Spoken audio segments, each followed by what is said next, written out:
തർക്കം തുടരുന്ന കൊച്ചി സീറ്റിൽ DCC അധ്യക്ഷൻ മുഹമ്മദ് ഷിയാസിന് മേൽക്കൈ എന്ന വാർത്തയാണ് ഇപ്പോൾ വരുന്നത്. സജോ ദേവസ്യ എറണാകുളത്ത് നിന്ന് നമുക്കൊപ്പം ചേരുന്നു. Sajo Devasya, good morning Sajo. ഇന്നലെ ദില്ലിയിൽ നാടകീയമായ ചില സംഭവങ്ങളൊക്കെ ഉണ്ടായി എന്നാണ് അറിയാൻ കഴിയുന്നത്.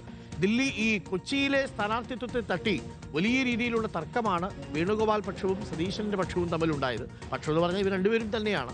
അതിൽ ഒരു ഘട്ടത്തിൽ VD സതീശൻ ഇറങ്ങിപ്പോയി എന്നതടക്കമുള്ള ചില വിവരങ്ങൾ പോലും വരുന്നുണ്ട്. ഷിയാസിന് വേണ്ടി VD സതീശൻ നിലപാട് കടുപ്പിക്കുമ്പോൾ മറുഭാഗത്ത് ദീപ്തിക്ക് വേണ്ടി വേണുഗോപാലും നിലപാട് കടുപ്പിക്കുന്നുണ്ട്. എം ലിജുവിന്റെ കാര്യം ഇതിനിടയിൽ കുരുങ്ങി നിൽക്കുന്ന ഒരു സാഹചര്യമുണ്ട്.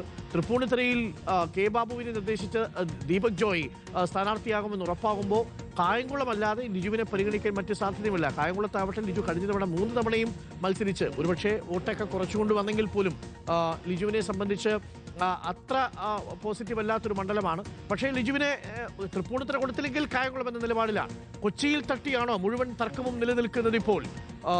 സജോ ദേവസ്യ.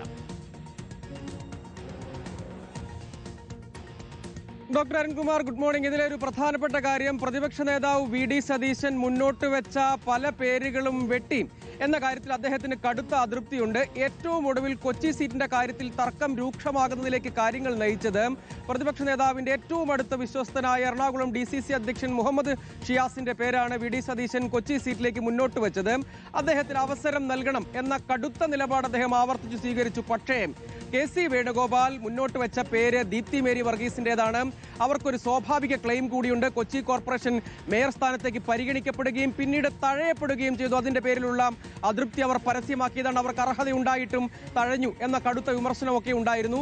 ഒടുവിൽ കൊച്ചി സീറ്റിന്റെ കാര്യത്തിൽ അവർക്ക് അവസരം ഒരുങ്ങുന്നു. അതിനുവേണ്ടി അവർ തയ്യാറെടുത്തിരുന്നു, സജ്ജയായിരുന്നു എന്നാണ് കാണേണ്ട കാര്യം. അപ്പോൾ കുറേയധികം സീറ്റുകളുടെ കാര്യത്തിൽ കടുത്ത നിലപാട് സ്വീകരിക്കപ്പെടുകയും അത് തഴയപ്പെടുകയും അല്ലെങ്കിൽ വെട്ടിപ്പോവുകയും ചെയ്തതോടുകൂടി കൊച്ചി സീറ്റിന്റെ കാര്യത്തിൽ വിട്ടുവീഴ്ചയില്ല എന്ന നിലപാട് പ്രതിപക്ഷ നേതാവ് VD സതീശൻ സ്വീകരിക്കുന്ന സാഹചര്യം അവിടെ രൂപപ്പെട്ടു. ഇതോടുകൂടിയാണ് കൊച്ചി സീറ്റിന്റെ കാര്യത്തിൽ കടുത്ത പ്രതിസന്ധി ഉടലെടുത്തത് എന്ന് പറയേണ്ടി വരും. അങ്ങനെ വരുമ്പോൾ ഇത്രയും കടുത്ത നിലപാട് പ്രതിപക്ഷ നേതാവ് സ്വീകരിച്ചതോടുകൂടിയും ആ സീറ്റിൽ അദ്ദേഹത്തിന്റെ താല്പര്യം ഒരുപക്ഷെ അംഗീകരിക്കപ്പെട്ടേക്കും. അങ്ങനെ അല്ലെങ്കിൽ അതുണ്ടാക്കുന്ന ഇമ്പാക്ട് മറിച്ചാണെങ്കിലും രണ്ടായാലും കടുത്ത ഇമ്പാക്ട് അത് ഉണ്ടാക്കും എന്ന കാര്യത്തിൽ തർക്കമൊന്നും വേണ്ട. പക്ഷേ മറ്റു പല പേരുകളും വെട്ടിപ്പോയപ്പോൾ ഈ ഒരു പേര് കൂടി വെട്ടുക എന്നത് അംഗീകരിക്കാൻ കഴിയില്ല എന്ന നിലപാട് അദ്ദേഹം സ്വീകരിച്ചിട്ടുണ്ട്. അതുകൊണ്ട് അവിടെ ഷിയാസിന് മേൽക്കൈയുണ്ട്. അപ്പോഴും ദീപ്തി മേരി വർഗീസിന്റെ പേരുമുണ്ട്.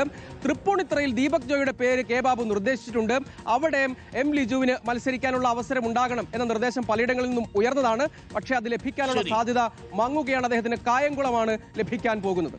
Okay, thank you Sajo.